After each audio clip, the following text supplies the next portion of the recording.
everybody! I'm here today with a driving lesson on starting and turning off the engine. In this video tutorial, I'll be going over the basic steps and basic instructions for starting and stopping an engine. Without further ado, let's get right into the video. I am going to be demonstrating this with a push start engine button because most modern cars are going to have this. However, I will also be telling you what to do with a key because, you know, a lot of cars still do have a key. They still have a key. However, from now on into the future, most cars will be going with this, I would assume. So let's get right into it. If you want to start the engine, let's say that the engine's off, you need your key close by, okay? So what you want to do is take your foot, push the brake. Now, as soon as I push the brake, the engine start button is illuminated. So all I have to do is when my foot is pushing on the brake, push that button, and as you can see, the engine starts. Now, this also turns red.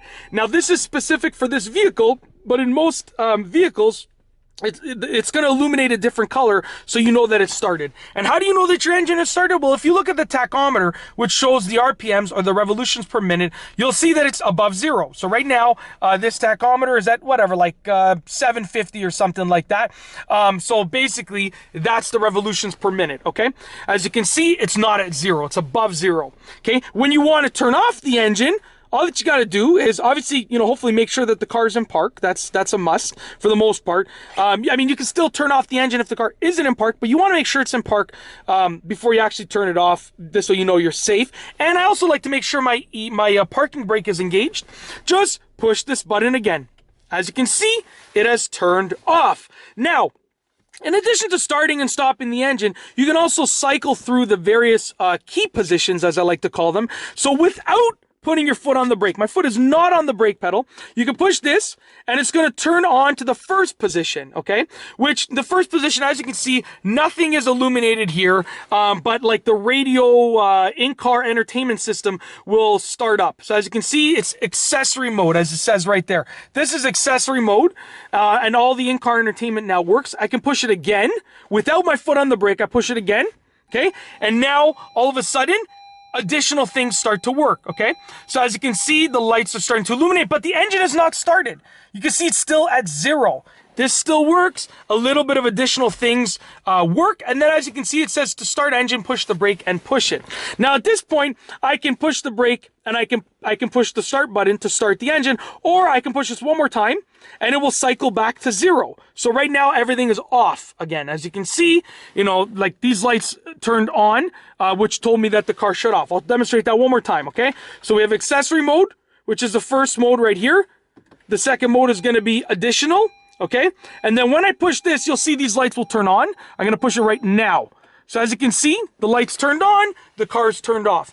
So that's basically it. Now, if you have a key, those modes, accessory mode, those are going to be like when you turn it once and twice. Those are the modes that I demonstrated. Accessory mode will be once and on mode will be twice. Now, if you want to actually start the engine, you want to crank it to the third. So like once, twice, and then you're going to crank it to the third position and hold it, and then release it. So you want to hold it and release it when the engine actually starts.